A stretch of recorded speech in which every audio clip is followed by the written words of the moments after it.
Fans, welcome to MAD. This is Manchester United Diehards, and I am Ephraim Juma. You're watching MAD. Now, should Carrick be made the permanent manager of Manchester United? My answer is a no. This is the reason. Carrick is unstoppable now. The only reason Carrick is going to remain unstoppable is if Manchester United continue retaining him as the interim manager of Manchester United. If we promote him to the manager, he'll start losing games, he'll start flopping, and we'll start mocking him as fans. So, the only way for Carrick to shine is for him to remain the interim manager, because Carrick has a strong interim record. Under Carrick, Man United's form has improved significantly. He has taken 22 from the 27 available points, lifted the club into Champions League contention, and been one of Premier League's best performing managers since January. There is a track record for Carrick as an interim manager.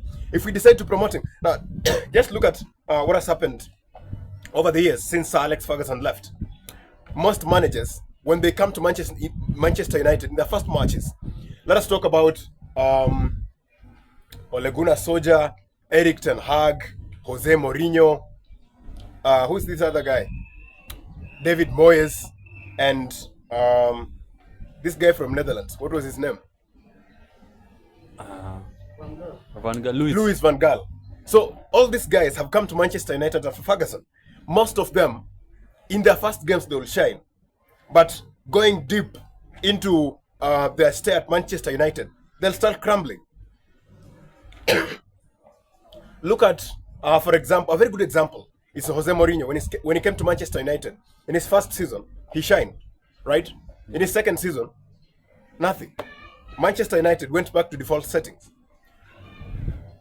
When Manchester United, every time Manchester United has an interim coach in Carrick, they're always performing. We are seeing it today. The only mistake Manchester United can do today is to make Carrick the manager of Manchester United.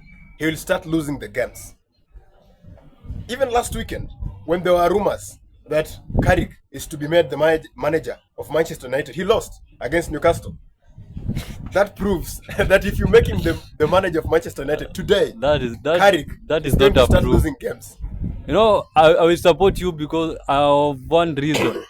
Carrick, he doesn't have his own identity. You know, the likes of Kina Pep plays at tiki-taka. Yes. Ruben Amorim was direct and aggressive, yes. But I don't know the kind of play style Carrick is playing. Right. Currently. For a permanent manager, you need someone like that is experienced.